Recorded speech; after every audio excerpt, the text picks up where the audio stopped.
inna li rabbikum fi ayyami dahrikum lanafahat ala fata'arradu laha. Maksudnya Nabi SAW bersabda, sesungguhnya Tuhanmu Allah Subhanahu wa ta'ala mempunyai memberian yang khas, yang special dan yang besar,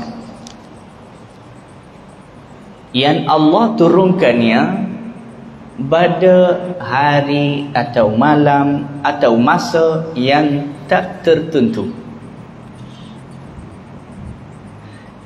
Ini lain daripada memberian Allah di bulan Ramadan, di bulan yang mulia, di hari yang mulia, di malam. Selain daripada itu, setiap hari boleh menjadi hari kebahagiaan kita. Setiap malam dalam hidup kita, tak kisah bulan apa, dia boleh menjadi malam itulah nama kita ditulis daripada ahli syurga. Subhanallah. Oleh itu, setiap malam, setiap hari, ulama kata bahkan setiap satu saat pun, dia adalah satu mutiara yang tidak boleh bayang berapa harganya, dan tidak mampu bayangkan berapa besarnya mutiara itu. Setiap satu saat dalam hidup kita. Kenapa itu? Sebab Rasulullah kata dalam hadis ni, Allah Tuhan kamu, Rabbukum, mempunyai memberian atau menurunkan memberian yang besar-besar kepada kalian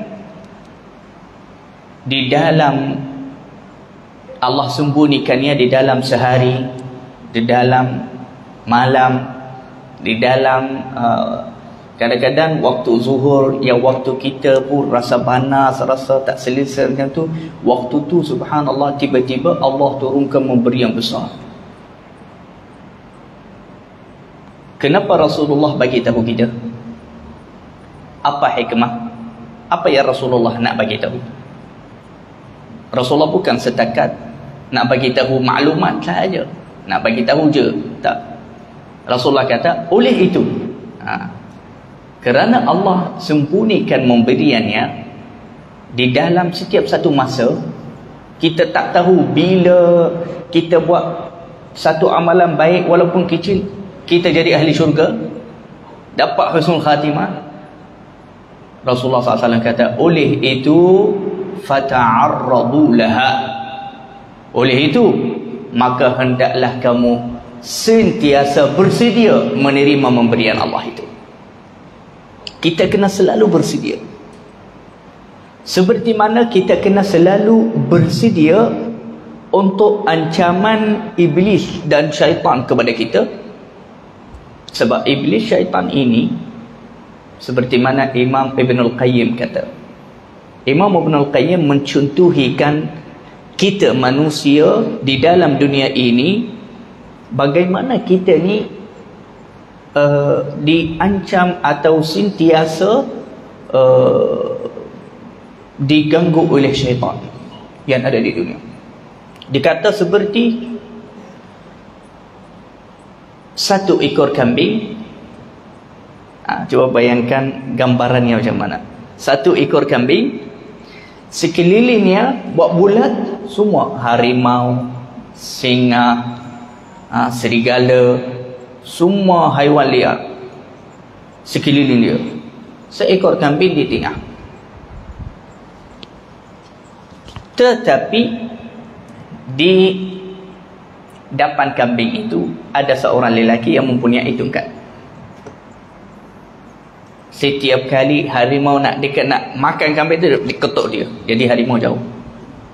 Setiap kali serigala nak dekat, dia ketuk kepala ni, lari serigala, tak dapat makan kambing. Singa nak dekat nak makan kambing, dia ketuk kepalanya. Jadi semua haiwan liar itu tengok kepada kambing itu. cita-cita dan menunggu, tertunggu-tunggu bilakah tuan itu yang menjaga kambing lalai satu saat pun. Dan Imam Ibn Al-Qayyim kata, cuba bayang kalau lelaki itu yang menjaga kambing tiba-tiba dia lalai, dia sibuk dengan apa-apa benda, dia biarkan kambing itu sekejap, bagaimana dia akan jumpa kambing itu? Ulama kata dia akan jumpanya terkoyak-koyak badannya semua, dekat mulut haiwan liar itu semua. Setelah memberi contoh itu, Imam Ibn Al-Qayyim dia kata, begitulah keadaan kamu wahai manusia di dunia ini. Kita di dunia ini, sekeliling kita banyak syaitan. Syaitan betul, bukan syaitan manusia. Syaitan yang betul, syaitan jin. Sebab ulama kata syaitan dan jin jumlah mereka lebih banyak daripada manusia. Banyak. Jadi setiap satu manusia boleh kata ada ratus atau ribu atau ratus ribu syaitan dan jin yang mata mereka kepada dia sahaja. Tapi subhanallah, Allah yang lindungikan kita. Jadi lelaki itu yang pegang tongkat jaga kambing, ulama kata itu contoh berjagaan Allah kepada kita. Cuba bayang kalau Allah Subhanahu Wa Taala lepaskan kita, biarkan kita, tak jaga kita lagi, habislah kita. Memang kita akan disyulik oleh jin dan syaitan, dibunuh, macam-macam, kita akan hilang. Dah tak ada di dunia ni.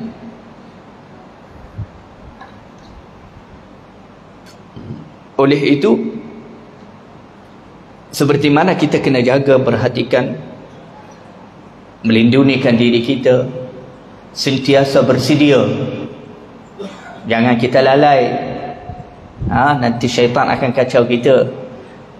Dengan cara apa? Dengan cara kita baca Quran, baca zikir, baca tahsin, dengan kita sentiasa tawakal kepada Allah, doa kepada Allah. Perkara itulah yang menjaga kita.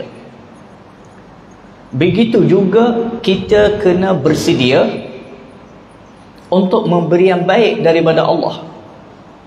Sebab manusia ni selalu dia suka jaga, dia bagi perhatian lebih kepada perkara yang madaratkan dia. Tapi perkara yang menguntungkan dia, dia tak memberi perhatian yang cukup. Ini memang sikap manusia. Ini sikap biasa manusia. Kalau bertintan perkara yang membahayakan dia, dia pandai jaga. Dia selalu berhati-hati. Dia selalu buat usaha supaya dia tak kena. Tetapi untuk perkara yang menguntungkan, untuk perkara yang menambahkan pahala, menambahkan ilmu, menambahkan derajat di sisi Allah, kebiasaannya sikap manusia tak ambil perhatian sangat, tak memberi perhatian yang sangat. Oleh itu Nabi SAW kata, wahai manusia, wahai muslim, hendaklah kamu setiap saat, setiap hari, setiap malam, setiap waktu kamu bersedia untuk menerimakan pemberian Allah, untuk menerimakan nafahat dan rahmat daripada Allah. Kenapa? Kerana kalau turunnya di satu waktu rahmat Allah yang besar kepada kamu, tetapi di waktu itu kamu tak bersedia, maka kamu akan menjadi orang yang paling rugi nanti di hari kiamat. Setelah kamu mengetahuinya, setelah kamu atau kita ni mengetahuinya, nanti di hari kiamat kita akan nampak Allah, subhanallah, di hari kiamat kita, Allah akan tunjuk kita di dunia apa yang kita lepaskan. Jadi kita akan rasa sangat menyesal. Tapi di hari kiamat tak ada faedah menyesal. Oleh itu Nabi SAW bersabda, ahli syurga mereka tidak merasa menyesal untuk apa-apa di dunia ni. Mereka tak rasa menyesal. Yani ahli syurga sebelum masuk syurga, sebelum masuk syurga, mereka tidak merasa menyesal untuk apa-apa, sebab mereka dah dapat tahu nama mereka ahli syurga, kejap lagi akan masuk. Jadi mereka tak menyesal untuk apa-apa. Mereka penat, mereka lapar, mereka diuji, mereka susah, mereka apa di dunia, mereka tak peduli, tak kisah. Terlepas banyak kemewahan di dunia sebab dia selalu istiqamah, salat, selalu di surau, di masjid, selalu ibadah, takwa, baik, istiqamah. Biasalah kalau kita istiqamah betul-betul, kita akan terlepas daripada banyak kemewahan dunia ni. Tapi ahli syurga di akhirat takkan rasa menyesal, yakni tak peduli dengan apa-apa, kecuali satu perkara ni. Ahli syurga walaupun dia dah ahli syurga, tapi dia rasa menyesal untuk tu. Allah, kalau aku boleh balik dunia, kalau aku tak lepaskan perkara tu, kalau aku buat itu. Satu benda saja ahli syurga rasa menyesal kerana niat. Apa dia? Rasulullah sallallahu alaihi wasallam memberitahu, iaitu sa'atun lam yadhkurullaha ta'ala fiha, iaitu satu saat atau satu jam atau satu masa yang mereka buangkannya di dunia ini tanpa mengisinya dengan zikir dan ibadah. Itu sahaja yang ahli syurga rasa menyesal, rasa sedih untuknya. Selain itu, mereka tak peduli, tak kisah.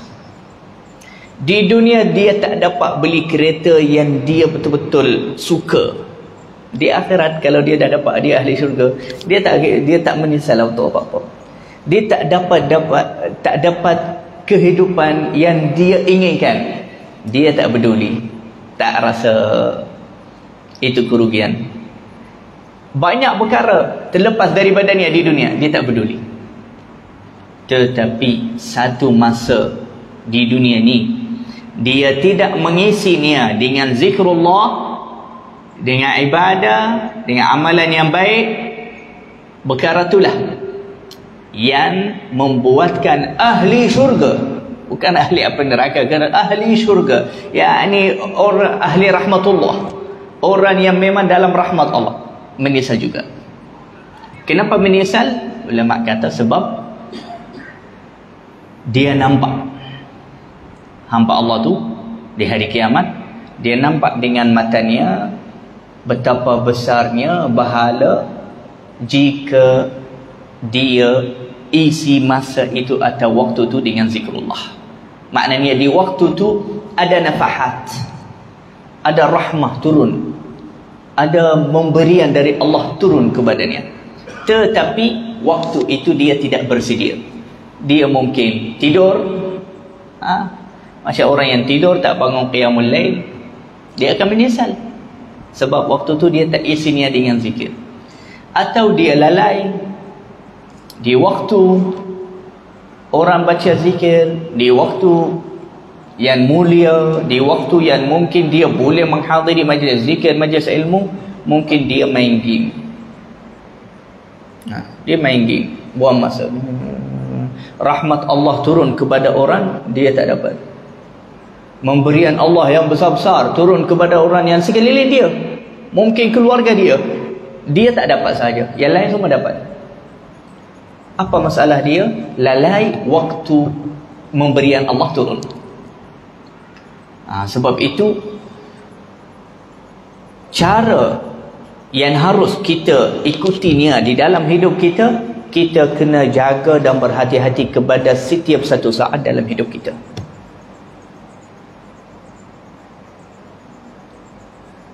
Khususnya ulama kata khususnya masa yang memang masa itu masa mulia, bukan masa biasa-biasa pun. Seperti apa? Seperti bulan Ramadan, bulan-bulan haram. Bulan-bulan haram ni 4 bulan: Rajab, Syawal, Dzulqa'dah, Rajab, Dzulqa'dah, Dzulhijjah, Al-Muharram. 4 bulan ni dia memang bulan haram. Dan 4 bulan ini dengan secara umum sekali dia adalah masa yang paling mulia di sisi Allah, dengan secara 4 bulan sekali macam tu. Dia yang paling mulia di sisi Allah, dan dia bulan yang nama dia pun Allah panggilnya bulan haram. Kenapa bulan haram? Sebab dihormati, Allah menghormatinya, Allah memuliakan bulan-bulan itu. Jadi ulama kata kalau macam bulan itu bulan yang mulia, bulan yang baik, bulan yang memang Allah dah bagi tahu tentang kelebihan bulan itu di Ramadan, bulan-bulan haram, maka harus kita menambah semangat kita di dalam menjaga masa, menjaga waktu, menjaga diri kita, dan bersedia untuk menerima memberian daripada Allah Subhanahu Wa Taala di dalamnya. Oleh itu, hadirin hadirat yang dirahmati Allah Subhanahu Wa Taala, Allah Subhanahu Wa Taala daripada hikmahnya tidak menyamakan semua makhluk sehingga menjadi sama, tidak ada kelebihan. Makhluk-makhluk Allah Subhanahu Wa Taala berbeza kelebihannya. Allah Subhanahu Wa Taala menciptakan malaikat, dan malaikat ini memang hamba Allah yang mulia, yang tidak boleh melakukan maksiat, dan memang hamba terpilih yang tidak boleh buat dosa. Tetapi walaupun dia dah memang malaikat, malaikat semua tak sama. Dalam golongan malaikat tak sama. Allah ada membezakan malaikat ni dengan malaikat itu, golongan malaikat ini dengan malaikat ini. Dan Allah memuliakan satu malaikat lebih daripada malaikat yang lain, hatta dalam golongan malaikat yang memang semua hamba terpilih. Jadi Allah Subhanahu Wa Taala memuliakan Sayyidina Jibril menjadi pemimpin para malaikat, dan 10 malaikat yang wajib kita menghafal nama mereka. 10 malaikat, dia adalah malaikat yang terbaik. Juga Allah Subhanahu Wa Taala tidak menyamakan, tak samakan zaman dan masa. Ada bahagian masa kemuliaannya, kelebihannya, keberkatannya lebih daripada bulan atau masa yang lain. Seperti bulan Ramadan, Sayyidul Syuhur, pemimpin bulan, Sayyidul Syuhur Ramadan. Bulan-bulan haram, Rajab, Dzulqa'dah, Dzulhijjah, Muharram. Al-Ayyam, Allah Subhanahu Wa Taala tidak samakan juga hari minggu. Seminggu tak sama harinya. Allah memilih hari Jumaat menjadi Sayyidul Ayyam. Hari Jumaat adalah pemimpin hari, seperti mana Ramadan pemimpin bulan. Jadi walaupun hari Jumaat itu 24 jam juga sama macam Sabtu, macam Ahad, sama je, tak ada beza. Hari Jumaat tak ada macam tambah 1 minit ke 2 minit, sama je. Tetapi hari Jumaat lebih mulia daripada hari-hari yang lain dalam minggu. Kenapa? Allah pilih, bukan oleh diri bulan itu atau diri masa itu, tak. Yang menjadikan masa itu mulia, baik, iaitu Allah, bukan siapa-siapa. Dan kebanyakan masa itu menjadi mulia kerana kejadian besar-besar dalamnya. Macam hari Jumaat menjadi hari yang dipilih oleh Allah sebab di hari Jumaat Allah ciptakan Nabi Adam. Ciptaan Nabi Adam hari Jumaat. Wafat Nabi Adam di hari Jumaat. Nabi Adam dikeluarkan daripada syurga di hari Jumaat. Menerima taubat dari Allah hari Jumaat. Subhanallah, banyak perkara yang besar-besar jadi di hari Jumaat. hari kiamat juga akan jadi di hari Jumaat. Sebab itu ada satu hadis kata, idza salimatil jum'ah salimat ramadan, idza salimatil jum'ah salimal usbu' baqiyatul ayyam, wa idza salima ramadan salimatus sanah. Maksud hadis itu, jika Ramadan selamat, maka sepanjang tahun selamat. Dan jika hari Jumaat selamat, maka sepanjang minggu selamat insya-Allah. Ada bahagian ulama yang tafsirkan selamat itu yakni selamat dari dosa, dari amalan baik. Tapi ada pendapat lain yang kata maksud selamat di sini yakni tak jadi hari kiamat dalamnya. Kalau hari Jumaat ni macam semalam Jumaat, tak jadi hari kiamat, jadi selamatlah, duduk tenang sampai Jumaat, tenang, jangan risau. Sebab hari kiamat tak akan jadi hari Sabtu, memang tak akan jadi, selamat je. Kalau Jumaat selamat, maknanya kalau tak jadi hari kiamat minggu ni, Jumaat ini, maknanya oh Sabtu, Ahad, Isnin, Selasa, Rabu, Khamis ini selamat, tak ada apa-apa. Tunggu Jumaat yang akan datang. Dan setiap Jumaat kita kena takut apa jadi di Jumaat ni. Dan apa Rasulullah kata, kalau Ramadan selamat, maka semua bulan selamat. Maksudnya, kalau tak jadi hari kiamat di hari Jumaat di Ramadan, maka sepanjang tahun selamat. Sebab ada riwayat yang kata Jumaat yang jadi hari kiamat dalamnya dikena dalam Ramadan, di dalam bulan Ramadan. Maka sepanjang bulan selamat, sepanjang tahun. Sebab kiamat akan jadi di Ramadan.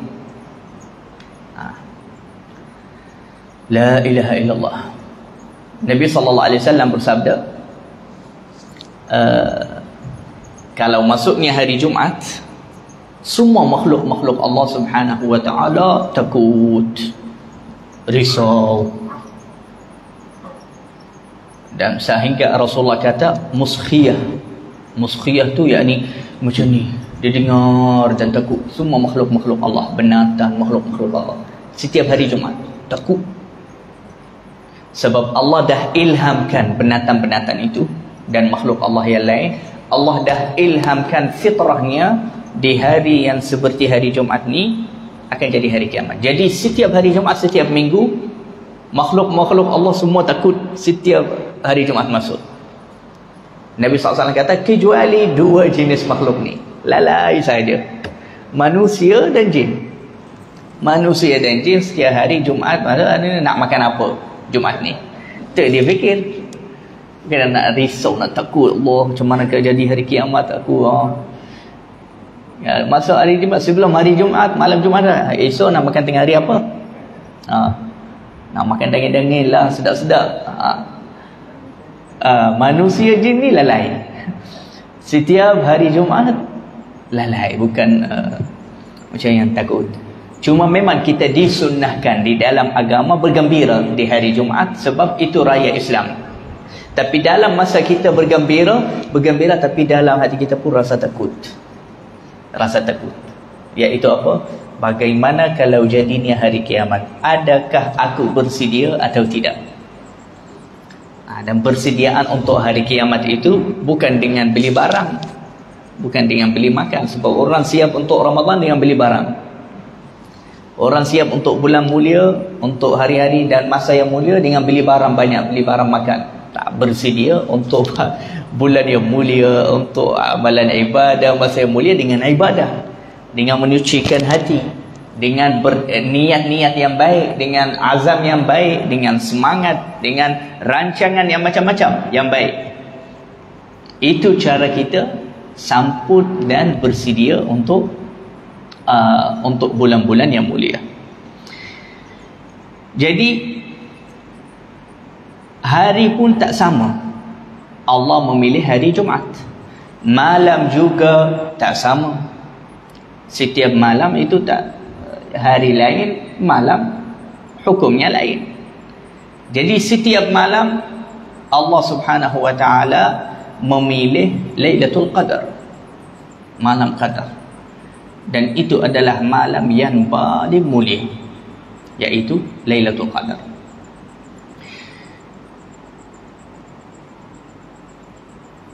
Tempat juga Allah Subhanahu wa taala tidak menjadikan tempat semua sama. Bahkan Allah Subhanahu wa taala memuliakan bahagian tempat daripada tempat yang lain. Dan Allah Subhanahu wa taala menjadikan negeri atau kota yang paling mulia di dunia semua adalah Makkatul Mukarramah. Di bumi semua. Tanah yang paling suci, yang paling dihormati oleh Allah, paling dimuliakan oleh Allah adalah Makkatul Mukarramah. Yang kedua terus Al-Madinatul Munawwarah. Yang ketiga terus Baitul Maqdis di Filistin, Al-Quds. Kemudian semua tempat yang diwakafkan sebagai masjid. Nabi sallallahu alaihi wasallam bersabda, "Ahabbul biqa'i ila Allahi masajiduha wa abghadul biqa'i ila Allahi aswaquha."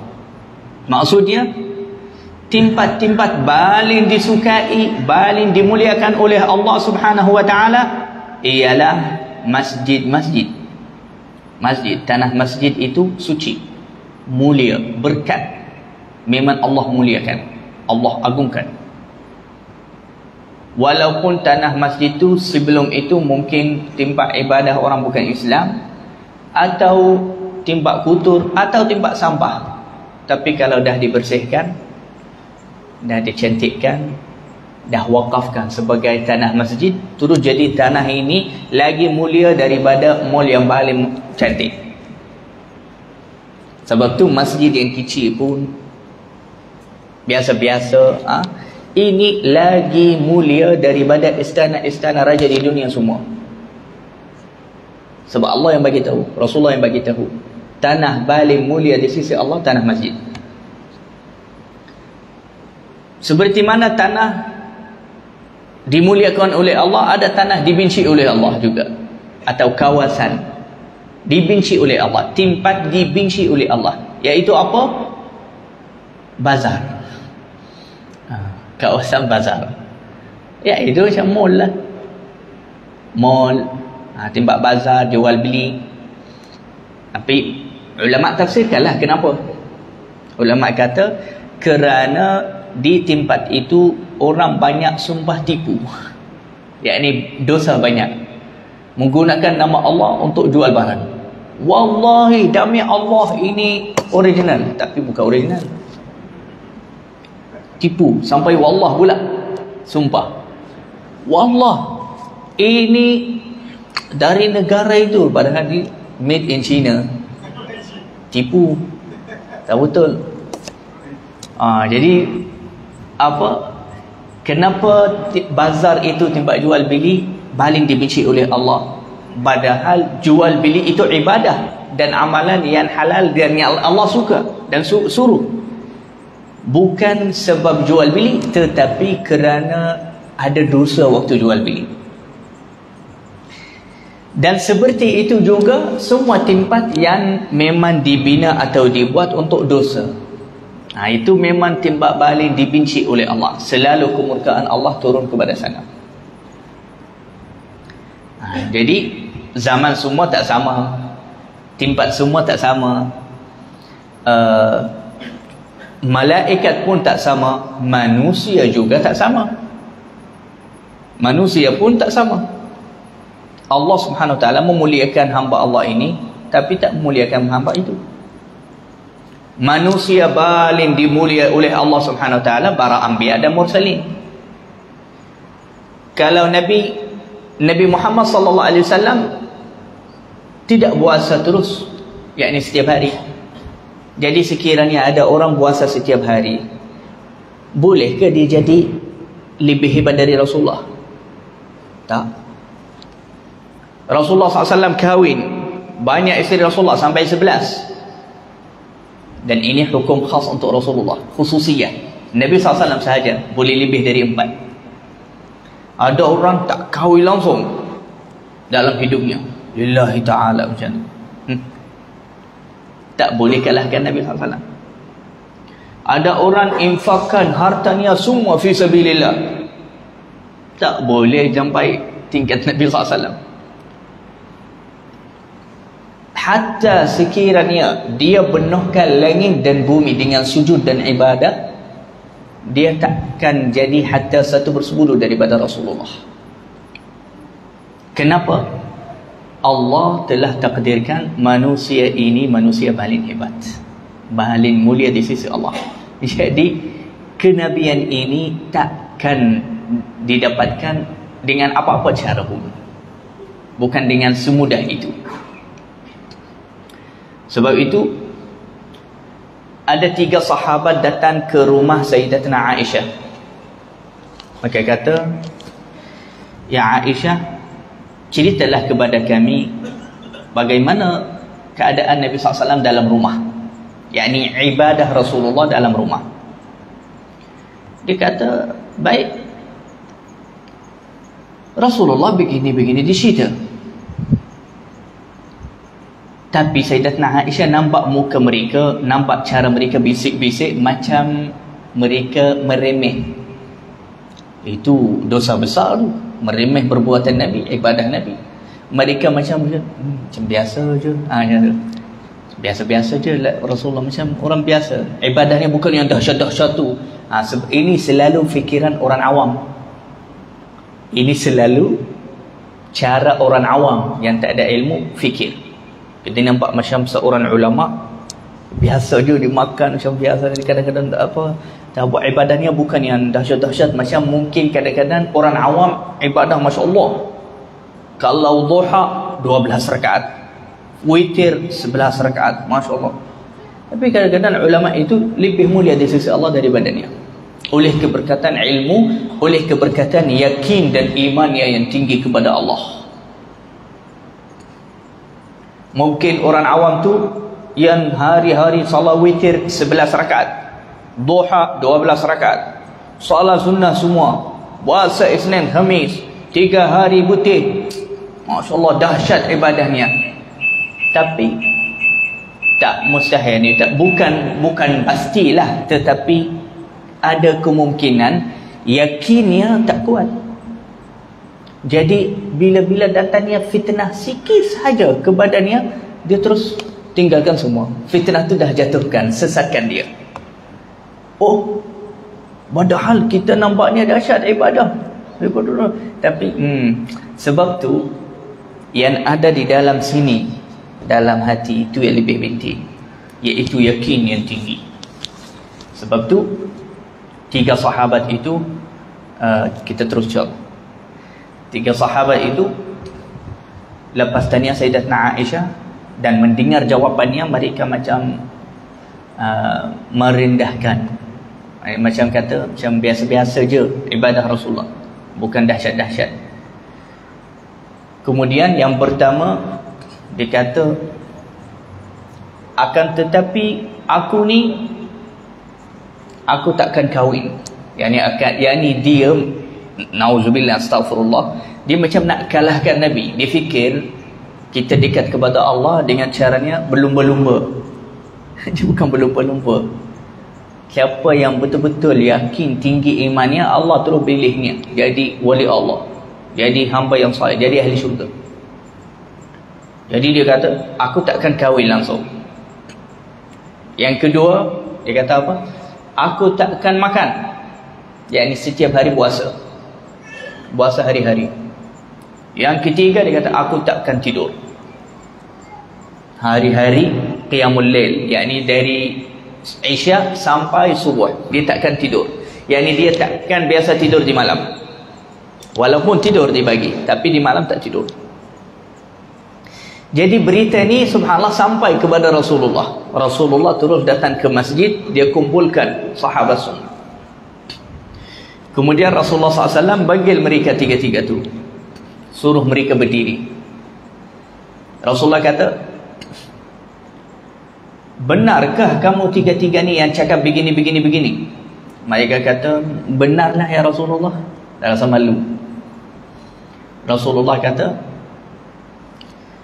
so mereka kan lepas tanya tentang Rasulullah kata, akan tetapi aku akan buat macam ni. Rasulullah jawab sama. Dia kata, akan tetapi aku kahwin perempuan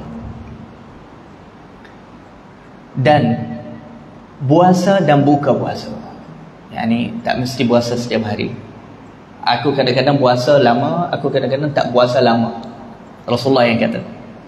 Dan aku tidur dan bangun, yakni tidur sebahagian malam dan bangun di hujung malam. Tak mesti tak tidur langsung di malam. Dan inilah sunnahku. Dan barang siapa terbaling atau tidak sanggup melakukan sunnahku, maka dia bukanlah daripada golongan aku, bukanlah daripada golongan kami.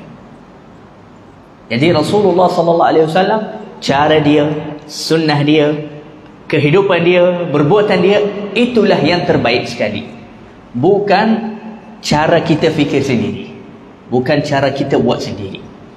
Oleh itu Allah Subhanahu wa taala memang memuliakan para anbiya dan mursalin lebih daripada yang lain. Baik,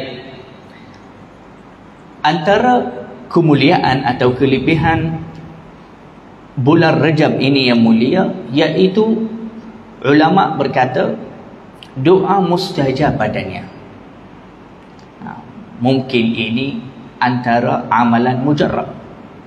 Amalan mujarrab mereka kata doa mustajab di bulan Rajab. Maka kita di bulan Rajab ini kita kena banyak-banyak baca doa supaya dikabulkan oleh Allah Subhanahu Wa Taala. Rajab juga dipanggil bulan Allah oleh hadis yang dhaif, hadis yang lemah, tapi boleh dipakai. Ini dipanggil bulan Allah, bulan Rajab. Kenapa? Kerana ulama kata kebanyakan bulan Rajab ini kita banyakkan istighfar. Kita banyak-banyak istighfar di bulan Rajab. Dan setiap tahun tiba sahaja bulan Rajab, Nabi SAW akan mula membaca doa, Allahumma barik lana fi Rajab wa Sya'ban wa ballighna Ramadan. Ya Allah, berkatilah bulan Rajab, Sya'ban, dan sampaikanlah kita kepada bulan Ramadan. Jadi doa ni kita harus dari mula malam pertama bulan Rajab sampai Ramadan. Jangan tinggalkannya lepas solat, di qiyamul lail, dalam solat, di setiap waktu sahaja kita angkat tangan baca doa, ya Allah berkatilah bulan Rajab, Sya'ban, dan sampaikanlah kita kepada bulan Ramadan. Oleh itu ulama sunnahkan kita cita-cita dan doa kepada Allah agar menyampaikan kita dan memanjangkan umur kita supaya kita dapat ada di dalam masa yang mulia. Sebab Nabi SAW kata, sampaikanlah kita ke bulan Ramadan ya Allah. Nabi minta daripada Allah, ya Allah panjangkanlah umur saya sehingga aku dapat ada di bulan Ramadan. Jadi itu satu sunnah, iaitu kita kena rasa cita-cita, rasa rindu, sampai yakni bukan setakat baca doa. Kita baca doa dengan rasa sekali. Waktu kita baca doa, kita kena bangkitkan rasa rindu kepada bulan Ramadan, mengingati bulan Ramadan, rasa rindu kepada bulan Ramadan. Itu maksud dan menghidupkan atau menghayatikan doa tersebut. Allahumma barik lana fi Rajab wa Sya'ban wa ballighna Ramadan. Ada seorang soleh, dia dapat penyakit yang bahaya sebelum bulan Rajab. Ini satu kisah benar. Orang soleh, ulama ceritakan. Banyak ulama hadis, ulama tafsir, fiqh ceritakan tentang kisah orang soleh ni. Dia sebelum bulan Rajab dapatkan penyakit yang bahaya, yang biasanya dia tak boleh hidup panjang. Tetapi Dia bagi tahu keluarga dia, orang-orang yang dekat dengan dia. Dia kata, aku dah baca doa banyak kepada Allah agar menyampaikan saya kepada bulan Rajab. Mudah-mudahan aku dapat hidup sampai bulan Rajab. Yakni janganlah aku meninggal sebelum Rajab. Kenapa dia kata sampai Rajab? Sebab dia rasa dia macam memang tak bolehlah sampai kepada bulan Ramadan. Tapi lagi satu sebab yang lagi utama, sebab yang lagi hebat, iaitu dia kata, kerana aku pernah mendengar riwayat dari ulama yang kata Allah Subhanahu wa taala akan membebaskan ramai orang daripada api neraka di bulan Rajab. Allahu akbar. Di bulan Rajab ini banyak kelebihan, banyak kemuliaan. Antaranya banyak hamba-hamba Allah yang memang namanya dah ditulis ahli api neraka, na'udzubillah, tetapi dibebaskan oleh Allah oleh keberkatan bulan Rajab. Maknanya bulan Rajab ni setiap malam, setiap waktu, setiap hari kita kena bersedia saja. Kita kena siap-siapkan sahaja diri kita saja. Kita tak tahu bilakah Allah turunkan memberiannya yang besar di bulan Rajab. Bilakah Allah turunkan memberiannya, iaitu membebaskan kita daripada api neraka, di waktu apa? Kita kena bersedia. Bagaimana cara kita bersedia? Janganlah memberian itu turun kepada kita dalam keadaan kita dosa. Dalam keadaan kita melakukan dosa atau maksiat, maka perkara itu menjadi punca atau sebab utama kita diharamkan daripada memberian itu. Memberian itu dah turun dah kepada kita, tapi kerana kita tak bersedia, maka memberian itu bendah kepada orang lain atau bulan kepada Allah, dibalik kepada langit. Subhanallah. Ini seperti apa? Doa Rasulullah untuk Sayyidina Umar dan Abu Jahal. Ulama kata Rasulullah di satu hari lalu Sayyidina Umar bin Al-Khattab sebelum masuk Islam. Sayyidina Umar bin Al-Khattab duduk dengan Abu Jahal. Mereka duduk sama. Dua orang mereka duduk. Abu Jahal namanya Amr. Amr bin Hisham. Itu namanya. Abu Jahal tu gelar. Umar namanya Umar. Jadi Rasulullah waktu lalu bersamanya Abu Bakar dan Ibnu Mas'ud. Rasulullah pandang kepadanya, nama mereka pun Amr dan Amru. Amr dan Umar. Rasulullah angkat tangannya.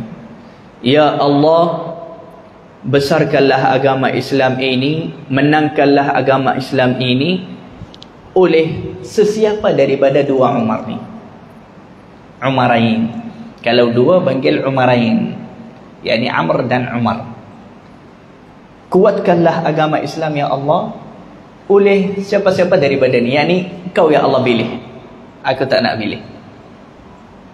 Jadi ada riwayat yang kata rahmat Allah terlebih dahulu turun kepada Abu Jahal.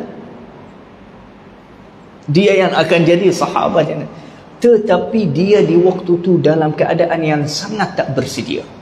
Ini hatinya penuh dengan sombong, dengan hasad, dengan dendam, dengan kutur, macam-macam ada. Maka sampai badannya bergegar waktu rahmat Allah tu. Badannya bergegar macam tu, tapi terbendah rahmat Allah itu kepada Umar bin Khattab. Terus Umar bin Khattab bangun di waktu tu keadaannya lain. Lepas tu dia baru nak tanya tentang Islam macam tu. Tak lama lagi dia masuk Islam.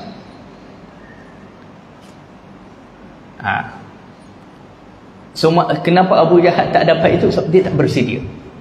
Itu yang Rasulullah suruh kita bersedia. Bulan Rajab ni ada ramai yang Allah akan bebaskan mereka daripada api neraka oleh keberkatan kita banyak-banyak istighfar, kita buat banyak amalan baik di bulan Rajab, tinggalkan dosa, tinggalkan maksiat,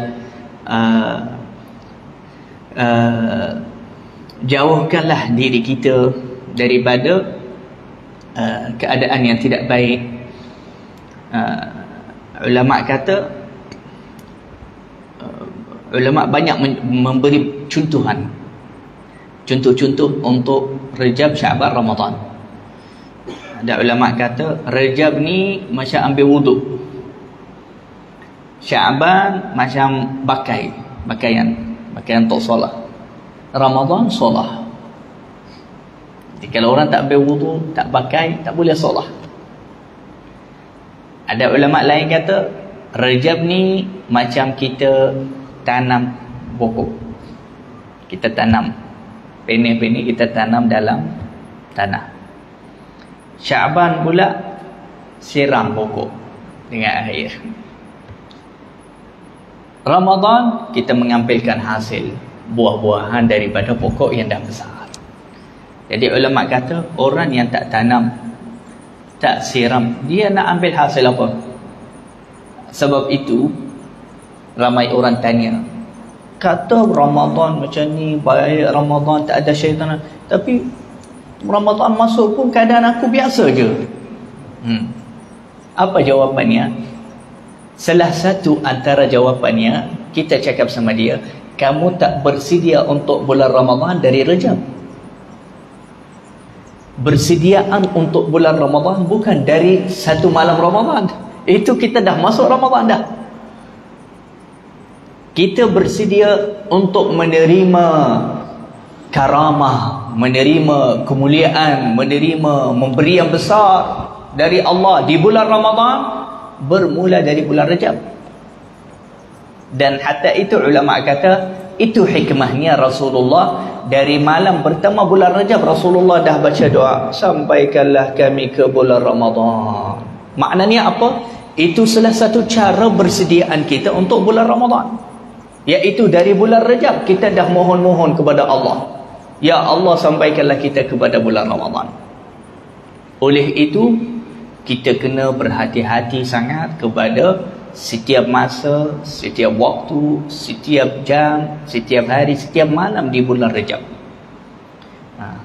supaya mudah-mudahan insya-Allah kita mendapatkan keberkatan bulan Rejab, tidak terlepas daripada kita, dan kita mendapatkan juga keberkatan bulan Syaban, dan kita menerima juga keberkatan bulan Ramadan. Salah satu antara perkara yang harus kita juga menjaganya di bulan Rejab ni, iaitu banyak-banyak puasa. Kita kena banyak-banyak puasa di bulan Rejab kerana pahalanya besar. Pahala di bulan puasa di bulan Rejab adalah pahala yang besar. Akan ada satu hadis yang kata, barang siapa puasa 10 hari di bulan Rejab, maka Allah akan memberi kepadanya apa yang dia inginkan.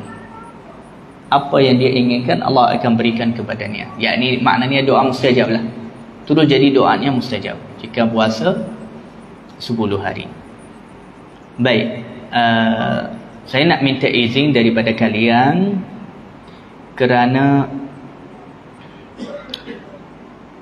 bulan Rejab ni dikata oleh ulama bulan istighfar. Bulan istighfar.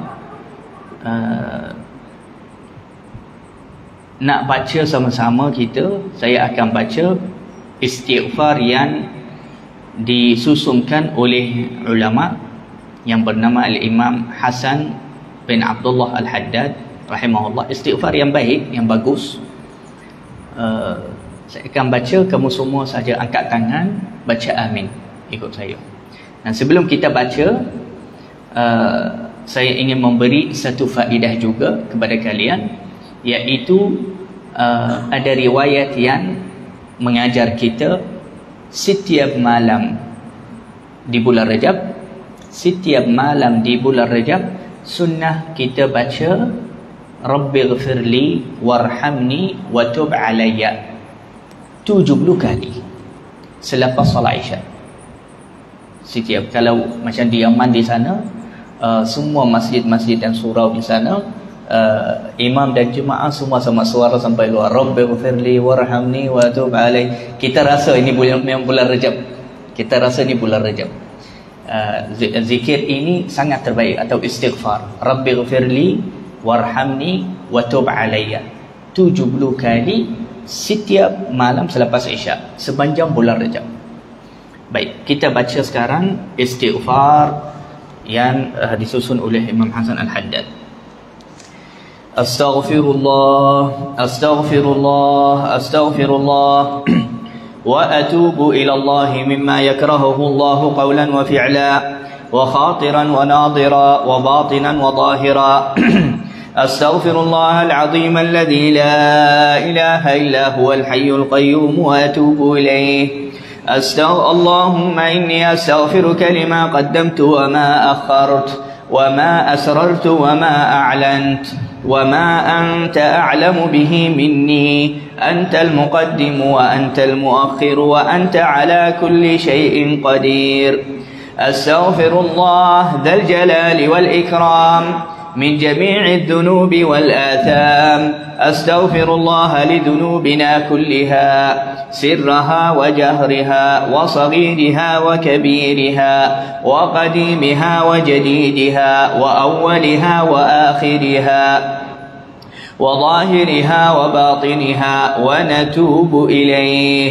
اللهم إنا نستغفرك من كل ذنب تبنا إليك منه ثم عدنا فيه، ونستغفرك لما أردنا به وجهك الكريم فخالطه ما ليس لك فيه رضا، ونستغفرك لما وعدناك به من أنفسنا ثم أخلفنا فيه، ونستغفرك لما دعانا إليه الهوى من قبل الرخص مما اشتبه علينا وهو عندك حرام، ونستغفرك يا من لا إله إلا أنت يا عالم الغيب والشهادة من كل سيئة عملناها في بياض النهار وسواد الليل، في ملأ وخلأ وسر وعلانية، وأنت ناظر إلينا إذ ارتكبناها وأتينا بها من العصيان، فنتوب إليك يا حليم يا كريم